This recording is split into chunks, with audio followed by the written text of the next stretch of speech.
The Steel Cage from 1954 was an anthology crime drama that consisted of three prison-themed stories, with each segment addressing a different aspect of life behind bars. Now, I found out about this film when researching films with cinematography by John Alton.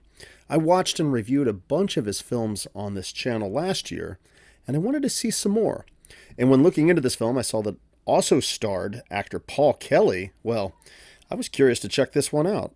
Now, the video quality is a little lacking here, and I'll address that later. But this was honestly the only version I could find, so I'm making do with what I have. So let me give an overview of the film, all three segments without any spoilers of the three episodes, and then I'll offer some analysis and closing thoughts. Well, the film opens up and we are off to prison. The credits roll, and then we get to meet the warden, Clinton T. Duffy. He's played here by actor Paul Kelly. He's a great actor who's been in a bunch of films I've reviewed on this channel. He is here as the warden of San Quentin, and he's going to tell us about life inside the lockup. And he's going to do it through a series of three stories, and he's going to start out with the first one, which is a humorous tale of Louis the Chef. So this leads us into segment one, which is more of a lighthearted story in which we meet the character of Louis, played by Walter Slezak, and he's a talented prison cook, and he's just about to be paroled. Now, the inmates we can see, they really love his cooking, especially the character of Billy Brenner, who's played by actor Gene Roth. He's a great actor in this, really big dude, too. Well, Louis seems bummed as he's ready to leave, but he's working here with this little character, Solly, played by George E. Stone. He's this mousy little guy who wants to be a cook just like Louis, but the chef seems pretty much disappointed with everything the guy does.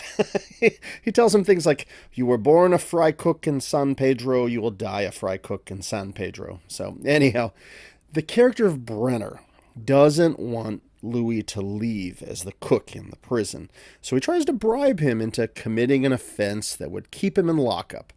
But you know what? Louis not having it. He wants to get out. He wants to go, and he wants to cook, and he wants to see his girl. Yeah, it's understandable. Now, once he gets out, Louis gets a job at this fancy restaurant, and things seem to be going pretty good for him. But then there's this one customer who comes in, the character Lee Filbert, played by Alan Mowbray, who tries all of his food and rejects it, everything that Louis makes. And you know, the poor chef, he tries to keep his cool, but he finally flips out when this Filbert character slathers his famous coq au vin with a bottle of ketchup. He wigs out and attacks the guy, and since this violates his parole terms, it's back to prison. So Louis is back in prison. He's bummed. His heart just isn't into cooking anymore. So he's just like tossing entire eggs, shells and all, into his desserts. Now later the warden, he's dining with his wife, who's played here by Maureen O'Sullivan. Yes, Jane of Tarzan fame. And he finds out from her research that the guy Filbert was actually a setup. He was sent by Brenner specifically to try to provoke Louis, to get him to lose his temper, and then get him sent back to prison again. Well, once Louis finds out about the setup, oh man, you better believe he plans his revenge against Brenner. I'll leave the ending for you to see, but it's actually really funny. I love the ending of segment one. Well, the warden reappears and then introduces us to the second segment, and now the tone gets a little bit darker. The story here is one of escape. And we have the character of Chet Harmon, played by tough guy actor Lawrence Tierney, who is this hardened and ruthless convict who has devised an escape plan with the assistance of two brothers, Al, played by actor John Ireland, who sort of has a John Saxon look to him, and the character Frank, played by Charles Nolte. Frank is also a male orderly, in addition to being a prisoner, and as part of their plan, he's able to smuggle a gun into a medical bag and then get it into a cell where it eventually makes its way to Chet. Now, shortly after, while there are members of this prison board who are there for an inspection, Chet takes them hostage. And when Duffy kind of refuses to cooperate with the hostage situation, Chet tells him he's going to kill the hostages. Frank, though, wants nothing to do with killing, but Chet ends up killing one of them anyway and sending his body down to Duffy in an elevator. Duffy then goes in under the terms of a truce to negotiate. And I'll leave the overview here because things start to happen really fast.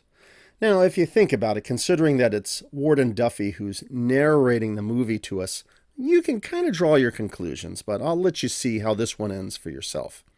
Segment 3 involves a young chaplain named Harvey, played by Arthur Franz, who is new to the prison and who sees that the prison chapel has a mural of the Last Supper on the wall, and it's been damaged with some of the faces missing.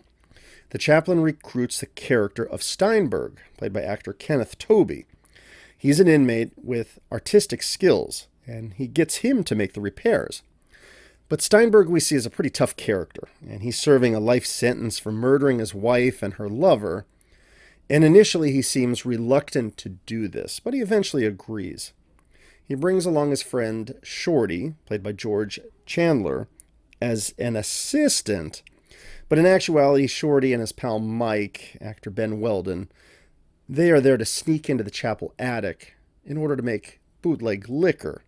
Steinberg allows this and will cover for them so they can continue in secret as he paints, in exchange for part of the profits.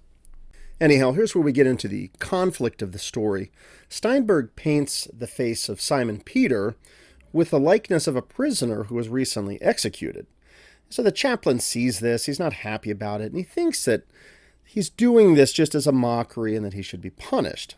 Now later, Steinberg discovers that Shorty and Mike have actually planned a breakout through the attic, and their plans are to take Chaplain Harvey with them as a hostage.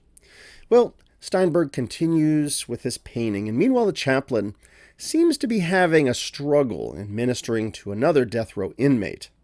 This character, Charlie River, played by actor George Cooper, he's about to be executed.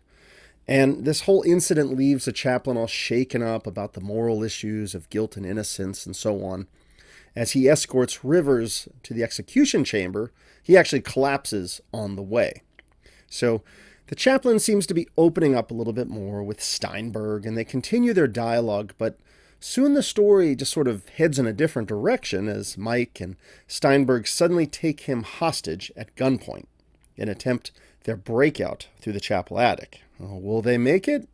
All right, no spoilers on this one either. But after this episode, we see the warden a final time to sort of give us a wrap-up of the stories of this film.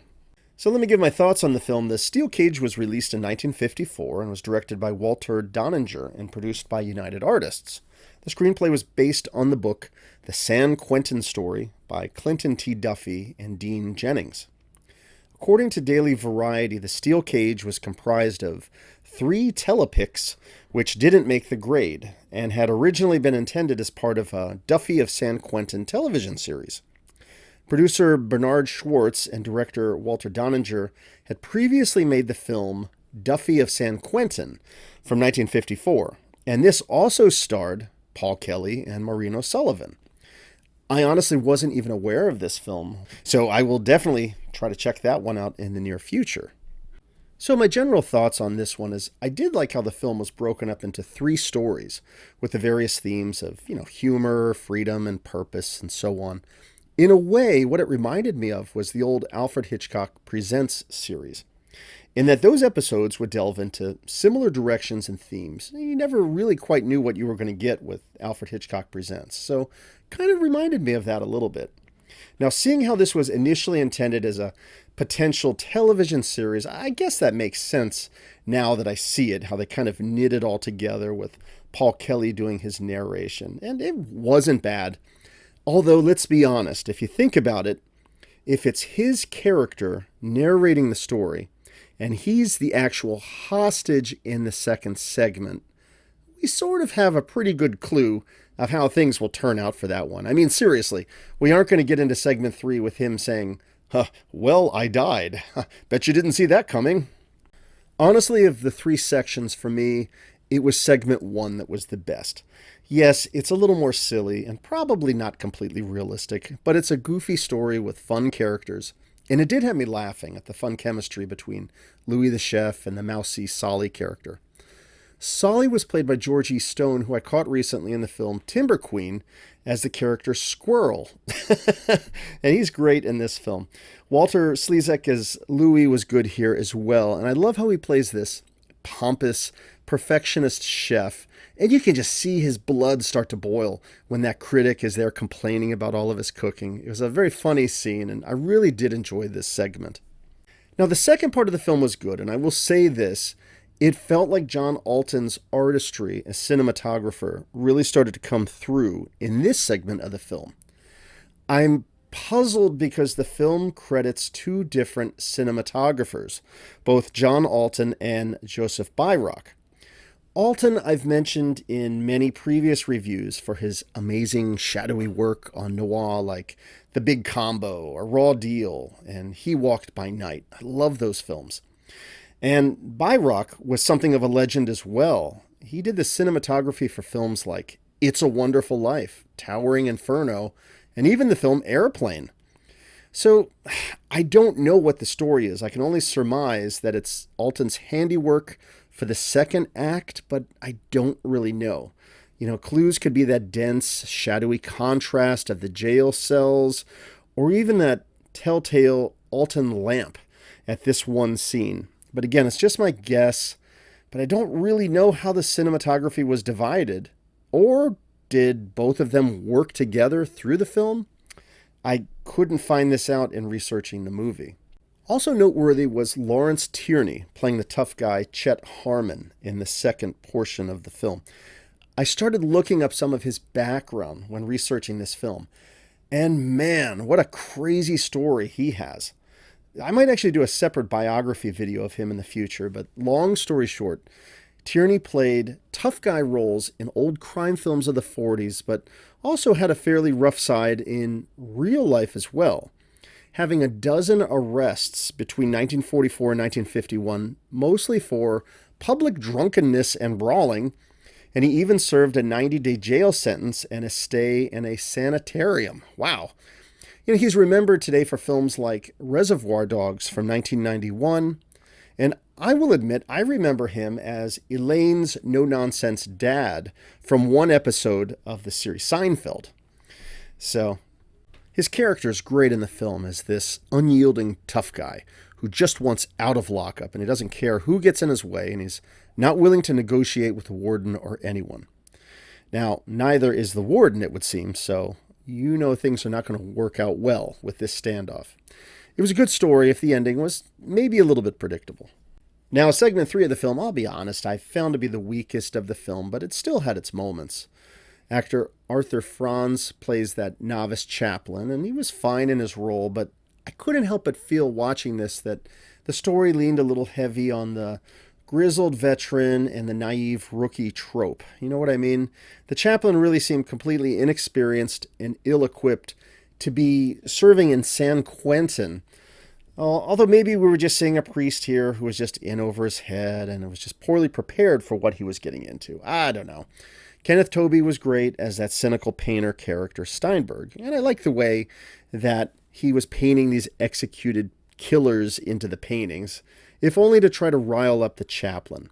But by doing so and getting to talk with him, the chaplain eventually warms up to the humanity of these guys. I think that's the message they were trying to get across in this segment. Maybe it was done in a little bit of a maudlin way, but it was good. I think what caused me to dislike this particular segment over the other ones was how the story just sort of abruptly shifted gears into an escape narrative with another hostage.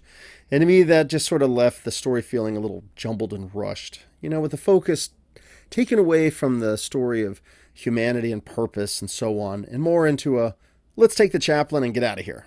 But I don't know, that's just my thoughts, and you can see for yourself and decide. Now look, I'm going to apologize for the quality of the film that I used in this review. I only could find a couple very sketchy copies online. It's not streaming anywhere. And I searched as much as I could, but I could not track down a physical copy to buy. I looked through eBay, Facebook Marketplace, everything. Try to look up The Steel Cage, and you'll find plenty of steel dog cages. But alas, no copies of the Steel Cage movie. I don't know, let me know in the comments if you have any ideas where to find it. But this film just seems to be impossible to find physical media of. And judging from how few the reviews are and how scant the information and the trivia is about this film, I don't know, it almost seems like this one has just been forgotten by time. Which is a shame because it's a decent film, and I'll tell you, finding hidden gems like this one are a big part of why I love doing this channel. Call me an explorer, but I like seeking out lost films like this. And I know this particular one probably won't get a lot of views for the review, but I still enjoy finding them and talking about them. And who knows, maybe in a small way with my channel, I can help get films like this to get the attention they deserve, to maybe get re-released again in a nicer quality format. I don't think it's public domain, but it sure seems like it because of how hard it is to find. Well, a final thought before I close out the review, but I really do enjoy seeing Paul Kelly whenever I see him in older films. And what was fascinating to me is seeing him here as a prison warden because he actually served time himself in lockup. The story goes that on April 16th, 1927, Kelly, in a very drunken state, confronted fellow actor Ray Raymond over his affair with Raymond's wife, actress Dorothy McKay. So both Kelly and Raymond were drunk.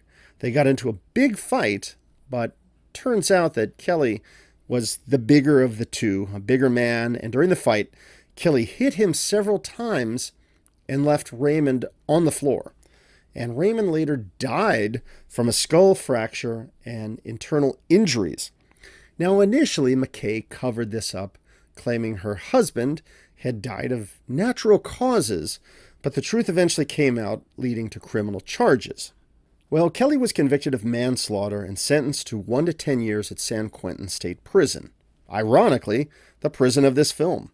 Dorothy McKay was convicted as well of being an accessory after the fact, and herself served a shorter sentence. Kelly was released after serving around 2 years for good behavior.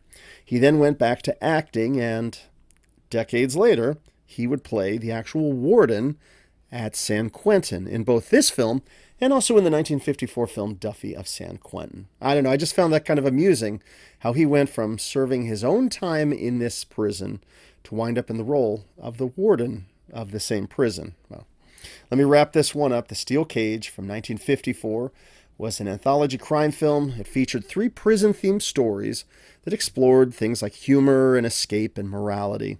It's very hard to find a copy of this, but again, let me know in the comments if you know where you can pick up physical media of a film like this. It may not even be out there for all I know. This was an enjoyable film, and it's one worth checking out.